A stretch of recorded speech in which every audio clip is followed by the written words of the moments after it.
जय यीशु बच्चों, आज इस विश्वास प्रशिक्षण श्रृंखला शुरू करने से पहले एक बार हम एक छोटी सी प्रार्थना करते हैं। तो अपनी आंखें बंद करेंगे। हे पिता ईश्वर, इस सुंदर दिन के लिए आपको हम धन्यवाद देते हैं और हम अपना संपूर्ण जीवन आपके समक्ष अर्पित करते हैं। अपनी आशीष हम पर उंडेलना, हमारे परिवार पर, हमारे सगे संबंधी पर अपनी आशीष उंडेलना और हमें हर प्रकार की बुराई से बचाए रखना और हमें ज्ञान की ज्योति देना, ताकि आपके बताए हुए बातों को हम अच्छे से समझ सके और आपके बताए हुए मार्ग पर चल सके। आमीन। तो पिछली कड़ी में मैंने आपको कुछ प्रश्न दिए थे और आपको उनके उत्तर ढूंढने थे। तो आपने प्रश्न के उत्तर ढूंढे होंगे ना? सारे प्रश्न अगर आप ध्यान से सुने थे, जो हमारे पहले विश्वास प्रशिक्षण श्रृंखला कड़ी थे, उसमें ही उत्तर मिल गए थे। फिर भी मैं आपको एक बार उत्तर दे देती हूँ। पहला प्रश्न जो था वो था, ईश्वर ने इजरायलियों पर किस प्रकार अपनी दया और प्रेम प्रकट की? तो हम देखते हैं ईश्वर ने इजरायलियों को मिस्र देश के बंधन से छुड़ाकर अपनी दया और प्रेम उन पर प्रकट किया। तो इजरायलियों को मिस्र देश से छुड़ाकर उन पर अपनी दया और प्रेम प्रकट करते हैं प्रभु ईश्वर। दूसरा प्रश्न जो था वो था, पास्का रहस्य का अर्थ क्या है? तो इसका उत्तर है, प्रभु ईश्वर हमारे लिए मनुष्य बने और वो हमारे लिए हमें पापों से मुक्त करने के लिए और मृत्यु से मुक्त करने के लिए दुख भोगना स्वीकार किया। वे क्रूस पर चढ़ गए और क्रूस पर अपने प्राण दे दिए। फिर तीसरे दिन वो जी उठे।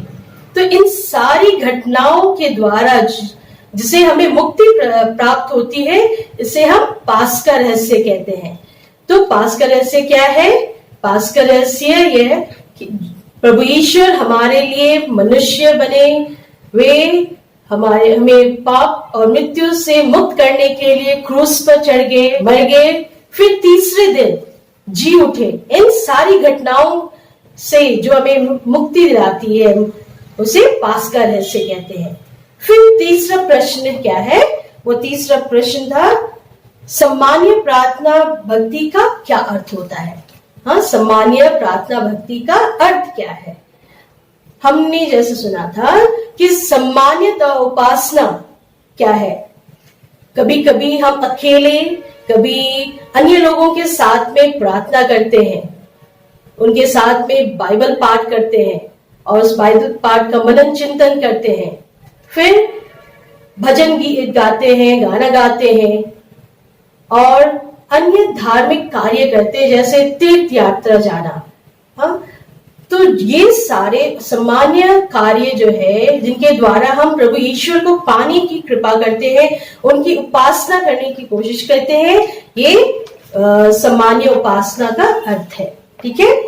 फिर चौथा प्रश्न जो है, पूजन पद्धति उपासना का क्या अर्थ है? तो पूजन पद्धति एक विशेष उपासना है, ये सामान्य उपासना से बिल्कुल अलग है। इसमें पूजन पद्धति में एक हम लोक धर्मियों के साथ किसी याजक की अगुवाई में ये समारोह करते हैं और इसमें प्रभु पवित्र आत्मा से संयुक्त होकर प्रभु ईश्वर के द्वारा उस पिता ईश्वर की आराधना उपासना करते हैं। और इस पूजन पद्धति में हम प्रभु ईश्वर को धन्यवाद देते हैं उन सारी कृपाओं के लिए जो उन्हें हमें दिए हैं। तो ये आंसर है चौथा प्रश्न का। फिर देखते हैं पांचवा प्रश्न। पांचवा प्रश्न क्या है? सामान्य तथा पूजन पद्धति उपासना का अंतर। हमने पहले देखा सामान्य प्रार्थना क्या होता है, फिर दूसरा था पूजन पद्धति उपासना क्या है। अब इन दोनों का अंतर बताना है। तो ये बहुत ही आसान होगा। अब इनके खंड करके अगर अंतर बताएंगे। पहला है सामान्य उपासना। ये एक व्यक्तिगत और सामूहिक उपासना है। और पूजन पद्धति उपासना जो है वो एक सामुदायिक कलीसिया का सामुदायिक उपासना है। फिर दूसरा अंतर हम देखेंगे, इस सामान्य उपासना में विभिन्न विधियों का प्रयोग किया जाता है कि पूजन पद्धति में निर्धारित पूजन अनुष्ठानों का ही प्रयोग किया जाता है। हाँ, फिर तीसरा अंतर जो इन दोनों में है वो है सामान्य उपासना कोई वरिष्ठ सदस्य ही इस उपासना की अगुवाई करता है, और पूजन पद्धति में इस समारोह का नेतृत्व एक पुरोहित द्वारा किया जाता है। फिर चौथा अंतर जो है इसमें हम देखते हैं कि प्रभु ईश्वर के पवित्र हृदय, माता मरियम और अन्य संतगण के भक्ति शामिल है, जबकि पूजन पद्धति में यह एक सार्वजनिक आराधना उपासना है। इसमें पवित्र आत्मा में प्रभु ईश्वर के द्वारा पिता ईश्वर की आराधना की जाती है। तो ये अंतर है सामान्य उपासना और पूजन पद्धति उपासना में। फिर छठा प्रश्न है, संस्कार किस प्रकार एक सामुदायिक समारोह है? हाँ, संस्कार जो है किस प्रकार एक सामुदायिक समारोह कहलाता है? तो इनकी कुछ विशेषताएं जो है जिनके कारण हम ये संस्कार जो है सामूहिक समारोह कहते हैं। पहला बिंदु है क्योंकि इस संस्कार के द्वारा ईश्वर की प्रजा एक परिवार की तरह एकत्रित होती है। हाँ, फिर हम देखेंगे कि इस संस्कार में हम एक परिवार की तरह ही आगे बढ़ते हैं। फिर संस्कार समारोह जो है वो एक समुदाय के रूप में हमें जीने और ईश्वर के बताए हुए मार्ग पर आगे बढ़ने में सहायक करता है। फिर इस संस्कार के द्वारा ही हम एक परिवार में प्रेम भाईचारा से बन जाते हैं और इस प्रजा की सहायता करते हैं उनके निर्माण करने के लिए। ठीक है, फिर हम सातवां या फिर आखिरी प्रश्न जो है वो देखते हैं, संस्कार किस प्रकार मानव मुक्ति का समारोह है? संस्कार किस प्रकार मानव मुक्ति का समारोह है? संस्कार मानव मुक्ति का समारोह इसलिए कहा जाता है क्योंकि वे लोगों को बुराई, रोग, पाप और मृत्यु की दास्ता से मुक्त कराता है। ये हमें आमंत्रित करता है कि हम जाति, भाषा और वर्ग जैसे अन्य बुराई जो है उनसे हम अपने को संघर्ष करके अपने आप को उससे मुक्ति दिलाएं। इस तरह हमें न्याय, शांति और समानता का जीवन व्यतीत करने के लिए ये संस्कार आमंत्रित करता है, हमें प्रोत्साहन देता है। इसीलिए हम कहते हैं संस्कार मुक्ति का समारोह है। तो ये सारे प्रश्न के उत्तर हैं। तो बच्चों, आप इनको एक कॉपी में लिख लेना ताकि आपको याद रहेगा इनके उत्तर कौन कौन से हैं। फिर हमने देखा था और भी प्रश्न थे, वो थे सही जोड़ बनाना और हाँ या ना में जवाब देना। तो एक बार फिर देखेंगे, एक बार सही जोड़ आपने बनाए होंगे। मैंने कहा था आपको आपके पुस्तक में चिन्ह लगाने के लिए। तो पहला जो था वो था स्नान संस्कार, और इसका सही जोड़ क्या है? ईश कृपा से पूर्ण जीवन में जन्म देने वाला। फिर दूसरा हम देखते हैं दृढ़ीकरण संस्कार, और इसका सही जोड़ है आत्मिक शक्ति देने वाला। फिर तीसरा है यूक्रिस्त संस्कार, और यूक्रिस्त संस्कार का सही जोड़ है आत्मिक भोजन।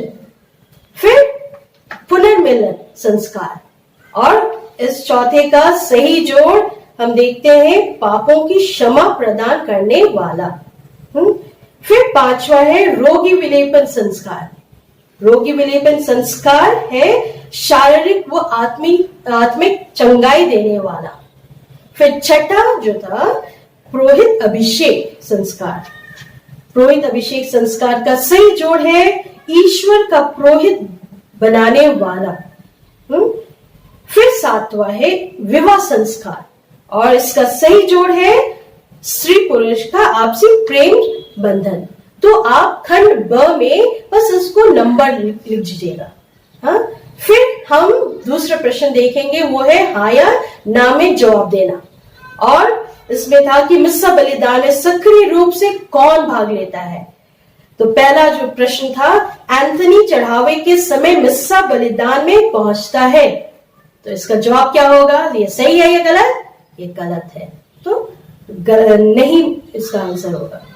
फिर दूसरा था रवि चढ़ावे के जुलूस के समय गिरजे से बाहर निकल जाता है, तो ये गलत है।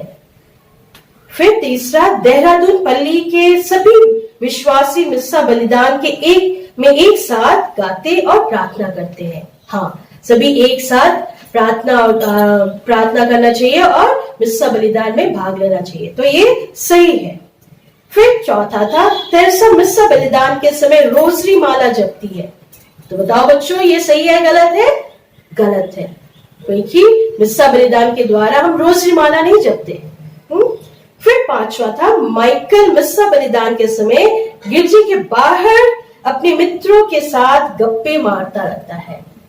ऐसा नहीं करना चाहिए, इसलिए ये भी गलत है। फिर छठा है, श्री जोसेफ के परिवार के सभी सदस्य मिस्सा बलिदान के समय दान पात्र में पैसा डालते हैं। हाँ, तो ये सही है, तो सभी हमें अपने शिक्षा अनुसार दान पात्र में पैसे डालना है। फिर सातवां है, तारपुर की पल्ली में के सभी लोग मिस्सा बलिदान में पवित्र बाइबल लेकर आते हैं। तो ये सही है गलत है? सही है। फिर आठवां है, सोनाली मिस्सा बलिदान में अपने छोटे भाई के साथ खेलती रहती है। क्या आप ऐसे करते हैं? आपको खेलना चाहिए मिस्सा के बीच में? नहीं, इसलिए गलत है। फिर नौवां है, जेम्स मिस्सा बलिदान के द्वारा पूरे समय खेलता है और बिना तैयारी के परम प्रसाद ग्रहण करने पहुंच जाता है। ये भी सरासर गलत है। आपको पूरी तैयारी के साथ मिस्सा बलिदान में परम प्रसाद स्वीकार करना चाहिए और बीच में खेलना नहीं चाहिए। फिर आखिरी है, अभिषेक के माता पिता उसके प्रथम परम प्रसाद समारोह में भाग लेने आए और परम प्रसाद लेने के तुरंत बाद घर चले गए, क्योंकि वे घर में मेहमानों की खातिरदारी करनी चाहते थे। तो ऐसा करना सही था? नहीं, ये गलत था, क्योंकि हमने देखा था कि मिस्सा के 4 भाग होते हैं और अंतिम जो है वो है समापन विधि। समापन विधि के बाद ही हमें गिरजे घर से बाहर निकलना चाहिए। तो आखिरी प्रश्न भी वो गलत है। तो इस तरह हम दूसरे पार्ट खत्म करते हैं, अंत करते हैं। अब हम तीसरा पार्ट देखेंगे, जो है ख्रिस्तीय जीवन हेतु बुलाहट। हाँ, तो इस पार्ट के शुरू में फिर से हम एक छोटी सी कहानी सुनेंगे। वो है पेट्रुस का। एक पेट्रुस नामक लड़का था जो शहर से अपनी उच्च शिक्षा प्राप्त करके गांव वापस आया था। और जब वो गांव वापस आया तो गांव की जो दुर्दशा थी उसे देखकर वो बहुत ही हैरान रहा। वो क्या था, क्योंकि गली सड़कें बहुत ही गंदे थे, पीने का पानी का कोई व्यवस्था नहीं था, गलियां रात में सुनसान हो जाती थी और ना ही स्ट्रीट लाइट थे। तो ये सब देखकर उसे बहुत दुख होता है और उसके आंखों में आंसू भर जाता है। फिर वो सोचता है कि मुझे अपने गांव के लिए कुछ करना चाहिए, और दूसरे दिन अपने उस गांव के युवाओं को इकट्ठा करता है और उसे बताता है कि जो दशा है अपने गांव के लिए, अगर हम मिलकर इसके लिए काम करें तो कैसा होगा। और जो गांववासी थे उसके सुझाव को स्वीकार करते हैं। इसीलिए वो एक संगठन, युवाओं का संगठन बनाने का सोचता है और बहुत सारे युवा जो थे उसके पास आते हैं। तो पतरस अन्य युवाओं के साथ में एक संगठन का संगठन बनाता है और फिर ये सब मिलकर के गांव की साफ सफाई और अन्य सुधार में लग जाते हैं और धीरे धीरे पूरा ही गांव का दृश्य बदल जाता है। वो एक सुंदर गांव हो जाता है और गांववासी भी बहुत ही खुश होते हैं। तो बच्चों, ऐसे ही हम देखते हैं हमारे समाज में राजनीतिक, सामाजिक और धार्मिक संगठन है जो अलग अलग कार्य करते रहते हैं और ये संगठन स्वयं सेवकाओं को आमंत्रित करता है, मीन्स स्वेच्छा अनुसार जो इन संगठन में काम करे। और इन सब संगठन से बढ़कर सबसे एक और बड़ा संगठन है, वो हमारे ईश्वर जो है, हमारे पिता ईश्वर हमें आमंत्रित करते हैं उस संगठन का सदस्य बनने के लिए। वे स्वयं लोग अपनी प्रजा की खोज में आते हैं और हमें ईश्वरीय जीवन जीने के लिए आमंत्रित करते हैं और हम ये बपतिस्मा संस्कार द्वारा इस संगठन में सहभागी हो जाते हैं। तो आप सबने बपतिस्मा संस्कार लिए हैं तो आप भी ईश्वर के एक संगठन के सदस्य बन गए हैं और उसके बताए हुए कार्यों में, बताए हुए रास्ते में आगे बढ़ने की कोशिश करेंगे। और हम देखेंगे जल जो है स्नान संस्कार का एक आवश्यक तत्व है। इसका हमारे जीवन में बहुत ही महत्व है। हम पीने के लिए, नहाने के लिए और अन्य कार्य में ये जल का प्रयोग करते हैं। हम केवल ही नहीं बल्कि जीव जंतु और वनस्पति को भी जल का बहुत ही अत्यंत आवश्यक होता है। सृष्टि के आरंभ में से ही जल ही जीवन का स्रोत है और हम देखते हैं ईश्वर ने अपनी मुक्ति विधान में जल को अपनी कृपाओं का तथा नवजीवन का एक प्रभावशाली प्रतीक के रूप में बनाया है। हम ये देखते हैं बाइबल में देखेंगे हम उत्पत्ति के पहला ग्रंथ में अध्याय में सृष्टि के आरंभ में ईश्वर का आत्मा सागर पर विचरता है। हाँ, उत्पत्ति के फिर दूसरे 7वां पाठ में देखेंगे 17 से 24 में जल प्रलय द्वारा ईश्वर ने बुराई का सर्वनाश किया, नूह और उसके परिवार की रक्षा की। इस तरह संसार को एक नया रूप देने की नई शुरुआत की।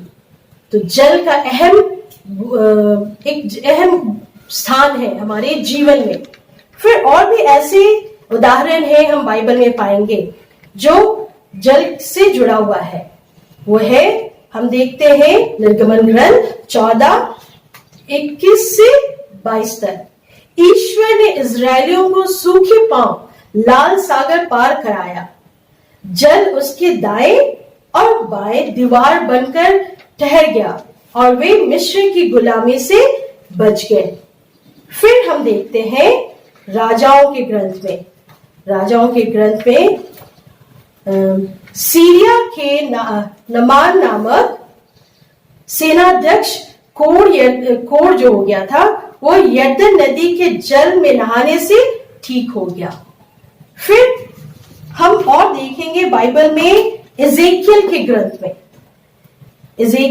लिखते हैं, मैं तुम लोगों को एक पवित्र जल छिड़कूंगा, तुम पर एक पवित्र जल छिड़कूंगा और तुम पवित्र हो जाओगे। मैं तुम लोगों के तुम्हारी सारी अपवित्रता से, तुम्हारे सब देव मूर्तियों के दूषण से शुद्ध कर दूंगा। मैं तुम लोगों को एक नया हृदय दूंगा और तुम में एक नया आत्मा रख दूंगा।